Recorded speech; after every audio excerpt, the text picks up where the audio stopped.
Now you can say hi to the vlog, Kristen. Hello, vlog.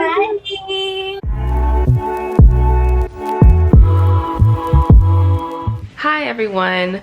This is, I guess, the beginning of my reading vlog. I usually start off my vlogs with like sitting down, all that kind of stuff. I'm not doing that right now. It is definitely 2 o'clock in the morning, so this I can't even talk. This is just going to be a very quick update so far on how I'm feeling about this book.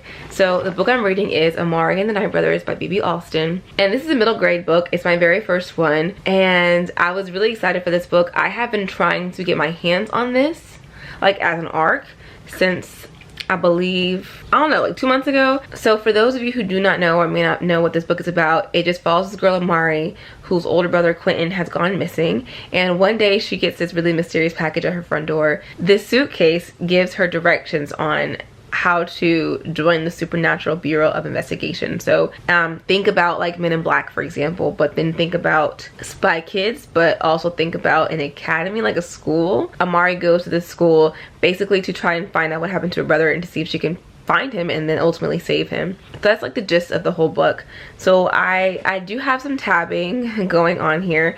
I'm currently on page 137. I want to talk about some things that I just am really enjoying right now. Mind you, this is my first middle grade book, so I'm not even sure what goes into middle grade like that usually. From the first chapter, I was instantly pulled into Amari and her story and her life and her character. I mean, we literally get a scene that tells us a lot about Amari without telling us about Amari. Like, we are shown the kind of character she is in the very beginning. I love the way B.B. Alston wrote her in that very opening scene because we get to see so much of her personality shine. We learn about Quentin, her older brother, and one thing I like about this book, which I've read a few books where another character has been missing, sometimes we don't really get any background on that character that's missing, and it's just like, this person's missing and we're supposed to care about them. But I mean, of course, on the surface we do because they're a person, but at the same time, I want something to care about. Like, I want to be able to care about them for some reason, and I already have reason to care about Quentin. We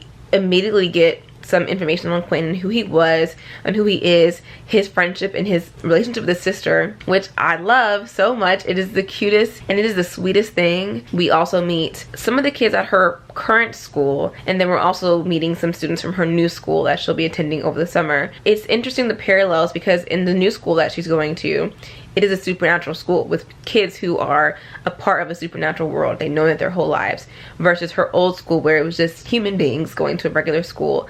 But there are so many parallels in these schools as far as like characteristics of students and how they treat Amari that I'm really enjoying, because I think it kind of shows that in real life too, you know, you can grow up somewhere and people can have these ideas about you, and you can go somewhere else completely different thinking that you're gonna have this new and improved persona, and you could be someone else. And sometimes different people, no matter where you travel to or where you go, will still hold these same beliefs about who they think that you are. So I'm really enjoying that. It's hard for you guys to really see it, but my blue tabs are specifically for moments where I was upset or angry.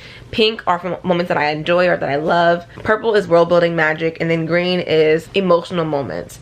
And I have a lot of blue, a lot of purple, and a lot of green. There have been many moments in this book so far where I have been upset at some of the things that these kids were saying to Amari. And one of the things I think that this book is definitely doing a good job of showing is that, number one, yes, kids in middle school can be really mean. She's 12 years old, so these kids are pretty young. I remember being 12 very vividly, and kids can definitely be mean. But at the same time, kids can definitely also be really kind. And we get to see both kids who are cruel to Amari and who can say some really rude things that they're definitely hearing from their parents. It's not coming from them. And we also see kids who are just downright sweet and kind, and they don't care what you look like, where you come from. They want to know who you are as a person. And I think with middle grade that's important. But also, this world building is outrageous. I haven't read that many fantasies, so I'm not like a fantasy guru out here or anything like that, but I will say that this world building is one of my favorites, and it might just be my favorite. It doesn't feel young in the sense that it's like childish, but it feels young in the sense that I'm having so much fun reading it. I definitely am enjoying the familial themes here. I'm enjoying watching how Amari handles how kids taunt and tease her and show their own prejudices towards her. I'm actually enjoying seeing Amari have some friction and some conflict with these people because I want to see how she faces these challenges as a 12-year-old girl. It's just all around really great so far. I would be really shocked if I gave this book anything lower than 4.5 stars. I'm gonna go to bed now though, because it's definitely 3 a.m. just about, and I'm really sleepy. Yes, good night. I will see y'all in a few minutes actually, but all right, so this is a quick little update.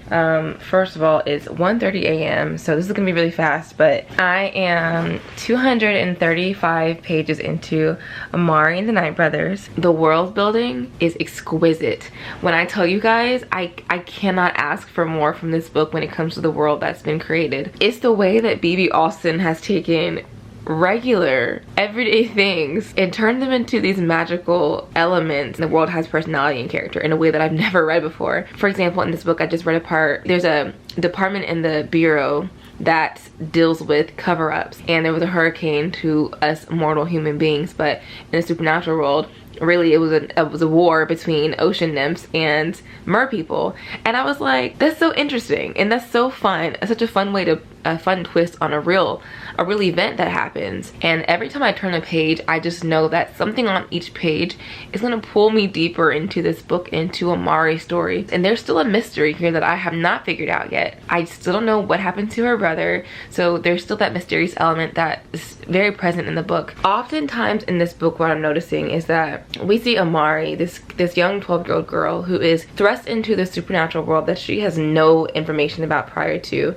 and she's surrounded by people who have known about this world their entire lives, and so automatically she's kind of at a disadvantage. But something about her, something within her is special, something within her is important. And this theme that you can be from a disadvantaged background and still hold a value and importance, I love that. But this is important to many people who come from places where they may feel like they are at a disadvantage, and you very well might be, and you very well probably are. But the important part to take away from this is that there are people, number one, who will root for you. Number two, it may not be many of them, but they will give you true and valuable help and information. Number three, that there's something in each and every person that is unique to them, that is needed in this world and needed wherever you plan on going. Even though Quentin, the brother, is not in this book, he's missing, so he's not there. Oh my gosh, his presence is so strong though in this book. I mean, I love that when a character is missing, that their personality, who they are, is still very front, you know, very forward in the story. And we still get to see in small subtle ways how important Amari was to Quentin and how important Quentin is to Amari. And we get flashbacks and we get just so much, we get so much information on these people that it's like, I feel like Amari's my little sister. I don't even have a little sister, but I do now, and I love it. But anyway, I'm not gonna talk too much because I can go on and on about this freaking book and y'all don't want to hear that. I'm gonna go to bed now, and then tomorrow morning, Kristen, my girl Kristen at Books and More, Kristen G, she's doing morning sprints tomorrow at 10 a.m. PST, so I'm gonna get some sleep before her sprint so that I can finish this on the sprints tomorrow. Okay, it's so crazy because sometimes I get so lost into a book and I forget to update you guys, but it is the next day. As you can see, it's daylight. I'm on a live stream with Kristen and Mel right now, but I wanted to give y'all a quick update on how Amari is going. So I'm on page 350. One of the things I want to talk about really fast is with the like mystery of Amari's brother being gone and his partner Maria. So all the kids at this school have to go for these tryouts to pretty much determine where they're going to be at when they work for the bureau. And Amari is trying out to be a junior agent, which is what her brother was doing. So she's kind of following in his footsteps, which is pretty cool. But her brother had a partner, and her name was Maria, and that is actually one of the other kids' sisters. So in this book we have Amari, Elsie, Dylan, and Laura. And Dylan and Laura are twins, and their older sister was Maria, who was also Quentin's partner. I'm really enjoying the mystery aspect. I'm enjoying Quentin's appearance along with his partner. I'm really enjoying how the partners had younger siblings who were also in the bureau now, wanting to follow in their footsteps, but also wanting to figure out what happened to them. Laura's character, who I talked about earlier, how I didn't like her. I mean, and it's hard to, I'm not saying I didn't like her because she's like a kid, but I don't like the way she's acting, and it's obvious that she's acting out. Probably one, because her sister is missing, but also two, because she's kind of regurgitating what her parents say, what her dad says. Cut her some slack because she's a kid, you know, she's 12, so I mean, you know, whatever. But so it's showing how even a 12-year-old can be very complex in their emotions and how they express their emotions. There was a scene in this book that I got really emotional with, because I can relate to a lot of what Amari has gone through in her life. There was a scene that really took me back to a Black Panther movie, and where T'Challa is kind of meeting his ancestors, and there's a similar ancestry type meeting happening in this book that I just love, because it's like, it's just another, it's a reminder again that a lot of us don't know where we come from. And no, I don't know, I come from somewhere, and I know that I come from strength, and I come from resilience, and I come from beauty, and I come from other black people, and it's beautiful to read in this book. And I love the scenes because they touch my heart, you know, and I thought the way it was written was really beautiful. I'm almost finished, so I'm gonna go back to reading so I can get done, and then I'll come back and give y'all like my overall thoughts and rating and all that good stuff. So I'll be back soon. So first things first, I feel super weird that I recorded this entire vlog in my bedroom. Like, y'all seen me right here and me in my bed, so it's kind of weird. I was trying to go look around my house in different places so y'all can get like different scenery in background, but I read this book predominantly in my room, so sorry guys. So I finally finished Amari and the Night Brothers, and I'm coming to you now with the sit down portion of my video just to kind of go through the book, my thoughts, my rating, what I liked about it, what I didn't like, whatever, like all of it. So, but let's start off with the plot for a second, like synopsis. Although I think by this point you probably know what this is about, but just a quick run through. This follows Amari, who's a 12-year-old girl who one day gets this mysterious package, and it's from her brother who has been missing for a while. And Amari finds out that her brother actually was at a school, and the school is the Bureau of Supernatural Affairs, and you go there and you train to become whatever your specialization is. So different kids will specialize in different powers, and yeah, that's pretty much the whole thing. And you work in a supernatural world that everyone cannot see. Only people who are supernatural, who have the sight, can see. Amari goes there in the hopes to find her brother. Let's start off with my rating. First of all, I gave this book 5 out of 5 stars. I've gotten very strict on books that I give 5 stars because I feel like not only do I need to have an emotional connection to this book, but it needs to be written well. It needs to have great development throughout the story from the beginning, middle to the end. The characters have to also grow with the story as well. The world building, for those that are fantasy books, the world building needs to be really good, really vivid, very clear, and I would like some deeper themes, but you know, it doesn't have to always have that. And I feel like the book should overall have a solid enjoyment factor that everyone will experience if they read the book. So, and I feel like this book did everything that I wanted to do. The writing style is great. It's very pristine, very clear, and very concise. There's no info dump here. Everything is shown to you, not told to you, and that's really fun because you get to explore the world and the characters a lot more when you're being shown them and shown these places versus being told about things. So we learn along with Amari, we learn along with other characters, and it's just a fun experience to go through. The writing leads me to the world building. The world building was phenomenal. Like I said before in this in other clips in this video, the world building is immaculate to me. And again, I never read any middle grades before, so this is the first one, but for this middle grade, I feel like it was so good. It sets the bar very high for other middle grades that I will definitely read this year. I think B.B. Alston is so creative. First of all, B.B. Alston is very creative.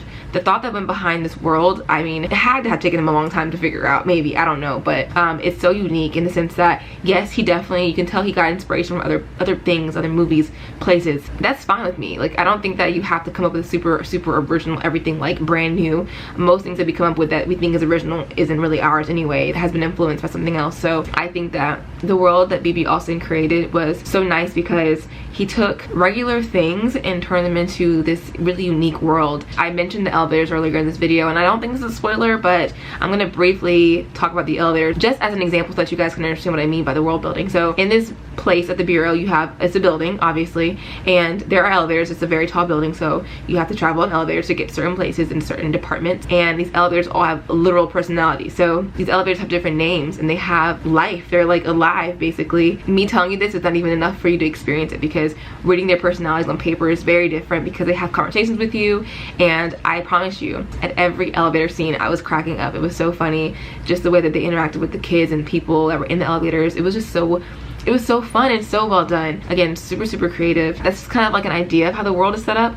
Everything is either magically enhanced or is technologically enhanced, and they come together to make a really nice world. I tried for hours to find something I didn't like about this book, and I really just can't. And I'm sure some people might. I mean, it's not gonna be everyone's cup of tea, but it was for me. It was my cup of tea, my cup of coffee, my cup of water. It was all of it. The characters in this book were so nice. So we have Amari, and I'm gonna name only the main characters because they're the most important to me, but we have Amari, Dylan, Laura, Elsie. How can I forget Elsie? What? And Elsie. And so all of these characters have grown, and I don't mean grown in the sense that in the beginning they started off one way and became better characters, but they all grew in the purpose of their characters. There are some villains in this book, and I won't say who the villains are, but even the villains I feel like in the beginning were one way, and they throughout the book grew into what their purpose was to move the story forward. And I think that when you have a book with so many characters who are kind of all part of the story, it's many of them, like a lot of books only have about 3 to 4 characters who are pushing the story forward, but this one had about 5, 6, or 7. But there was quite a bit of characters in this book that progressed the story, but each character definitely grew in their own respects. And I like that a lot, because sometimes we see, like with villains especially, like I feel like with villains, some books just fall short in that department because you don't want them to be too bad, but they have to be bad enough for the story to make sense. So the characters in this book were so lovable. The ones that you didn't like, you definitely didn't like, and I feel like that's a good thing. If the character's supposed to be bad or supposed to have parts of them that most people won't vibe with, if I don't vibe with them, that's a job well done. And there are a few characters in this book that I did not like at all. They were written very well in that sense. So the characters were 5 out of 5. Amari, I feel like she's like my little sister. I'm adopting her. Like, she's officially my little sister. I don't have one, but I have one now. I love Amari. I think that she is so many people. I feel like I was an Amari growing up. I feel like so many black kids can relate to Amari and her story, where she comes from. The fact that when you go through life, sometimes being different from people around you, you have to find what your strengths are, because they may not look like everyone else's strengths, and people will definitely count you out based on how you look and who you are, sometimes where you come from. And she taught me, and she'll teach other people too, that you can't let that be what hinders you from moving forward and progressing in life. But she definitely shows that you have to go against the grain sometimes and fight for yourself and believe in yourself no matter what everyone else says, because that is literally life for a lot of people. For most people, I feel like a lot of us feel like outsiders sometimes. A lot of us feel like we don't belong somewhere, or we don't feel like we are fit to be something, to do something. But really and truly, if we have that gift, if we are meant to be somewhere, we're gonna excel. We just have to believe in ourselves. And I think that this book pushes that message, and I think it's a beautiful message to put into middle grade. And I loved it. And Amari showed her strength so many times, but she also showed when she was afraid, when she was scared. And I think even that's important, because sometimes believing in yourself is freaking scary. Like, you want to believe in yourself that you can do something, but even that in and of itself can be scary. And I think that's a very normal human feeling, not just for kids but for even adults. I think every character in this book definitely played their part really well. Elsie's character, she is again one of those characters who has to kind of find herself in this book and kind of rise to the top and rise to the occasion. And I just love the progression of her character probably more than anyone else's. Even well, okay, not Amari. Amari is just, she's everything, but Elsie is not far behind. I love the way that she progressed from the beginning to the end of the story, how we get to see her kind of navigate her own doubts of herself and just believe in herself. Like, it was just so amazing to see her breakthrough. So I loved it. It was beautiful. What I disliked, nothing. Do I think that the mystery part was like the best mystery in the world? No. But I think being that it is middle grade and it's written for middle grade age groups, I think it's a perfect mystery, because of course as an adult there was something that definitely was like, oh, this is that, and I was right. So of course there were a few things in there that I caught on to pretty quickly, but again, I'm 24 years old. So this book is written for middle grade, you know, age group. So I think that the mystery factor was perfect for them, and I think that this entire book is perfect for that age group. But anyone can read it because it's so fun and it's so enjoyable. And when I tell y'all, this book sparked this feeling of just reading for fun again, like I'm a kid again. It made me feel so good. And like, yes, there are deep themes in here. Yes, there are themes of racism and bullying even. What else? So many different themes that are in this book that are definitely hard hitting, but the way that B.B. Alston carried them out in a manner that would be understandable for young kids but also for adults was great. I loved it. He didn't make this book seem like it has to be like a struggle book for us, and it was one that I literally love, and I have to read this book again at some point, because it's just that kind of book where I could read this book over and over again and never get tired of the story. I have no idea what the second book's going to be about. I just know I have some theories that are really exciting, but this book overall is a 5 out of 5 for me, and I definitely think that anyone and everyone should read this book because it is fun. And it's a fun book. I'm not telling you to read it because it has deep themes or because it tackles hard topics. I'm telling you to read it because it's a great middle grade fantasy that I love so much. So yes, I wanted to do a spoilery reading vlog, but I want people to watch this video because I want people to read this book. So I don't want to spoil anything for anyone. I want you guys to enjoy it the way that I did, not knowing anything at all about how the story would play out. And I had a great time with it, and I'm grateful that B.B. Alston took the time to write this book. It took him 6 years, y'all, to write this story. and I'm so glad that he never gave up on this book. And so to anyone who pushed him to keep writing, I'm grateful for them too, because this book is going to make so many people happy, so many kids happy, so many adults happy, and I'm freaking happy. So I said happy way too many times, I'm sorry. On that note, I'm gonna go ahead and wrap this video up. I thank all of you who got to the end of this reading vlog, and if you read it, I hope that you comment below and tell me what you think about it. If you're excited to read it, let me know in the comment section below. But yes, I will see y'all in my next reading vlog. Thank you again for watching. Bye.